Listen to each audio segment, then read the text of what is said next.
பள்ளி கல்வித்துறை அமைச்சராக தமிழ்நாடு முழுக்க அவருக்கு மிகப்பெரிய பணிகள் இருக்கிறது.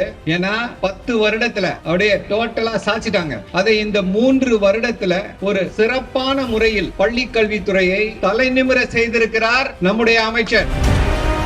நாங்கள் பொறுப்பில் வேணால் அமைச்சர்களாக அல்லது சட்டமன்ற உறுப்பினர்களாக ஒரு மண்டலத்தினுடைய தலைவர்களாகலாம் இருக்கலாம். ஆனால் எங்களுடைய பணி என்பது என்னவென்று சொன்னால், எங்களை இங்கே அமர வைத்திருக்கின்ற உங்களுக்கு பணியாற்றக்கூடிய தேவர்கள், உங்களுக்கு பணியாற்றக்கூடிய வேலைக்காரர்கள் தான் நாங்கள் ஒவ்வொருவரும். அதை முழுமையாக நாங்கள் உணர்ந்திருக்கிறோம் என்று சொன்னால், அப்படி எங்களை உணர செய்து தன்னுடைய செயல் மூலமாக எங்களுக்கு நாளும் அந்த பாடத்தை எடுத்துக்கொண்டிருப்பவர் யார் என்று சொன்னால், நம்முடைய மாண்புமிகு தமிழ்நாட்டுடைய முதலமைச்சரும் நம்முடைய மாண்புமிகு துணை முதலமைச்சரும் தான்.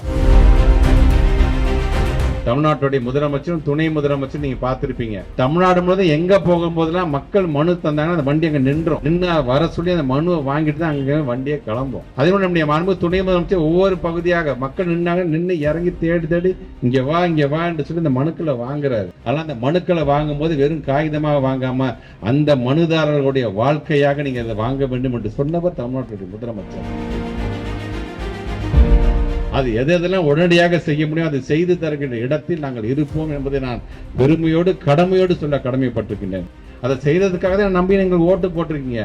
அந்த நம்பிக்கையை காப்பாற்றக்கூடியவனாக இந்த அன்பில் மகேஷ் பொய்யாமொழி என்றைக்கும் நன்றி கடனோடு இருப்பான் என்பதை சொல்லி இந்த உரையை நிறைவு செய்கிறேன். நன்றி, வணக்கம்.